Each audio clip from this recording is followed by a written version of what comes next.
nuclear will play a big role in the decarbonized society. As we look to hit a zero carbon 2050 goal, nuclear will play a role in both electricity power, but also in doing things beyond electricity. So nuclear will help to decarbonize other sectors. So using nuclear for production of hydrogen, water desalination. Can we use nuclear for district energy, for heating, chilling sources?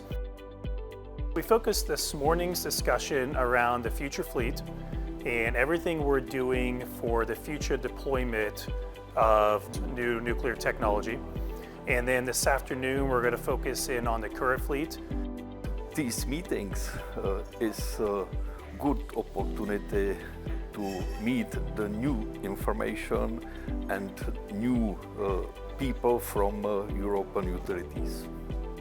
I am more than 10 years manager of EPRI transfer technology to Czech company.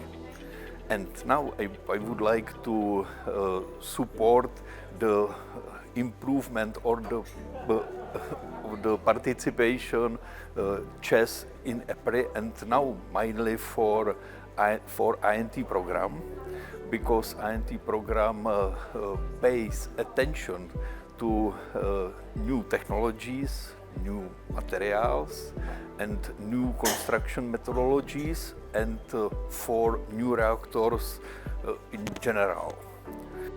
In regards to new nuclear, EPRI is working on everything across the entire spectrum of when you're starting to think about new nuclear. So I'm going to start to think, hey, I might be looking at nuclear in my future.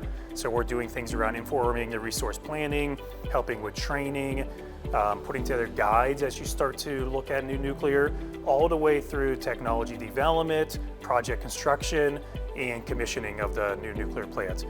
With the current fleet, we continue to focus around our main areas of materials, fuels and chemistry, engineering, and we do work as well in strategic initiatives.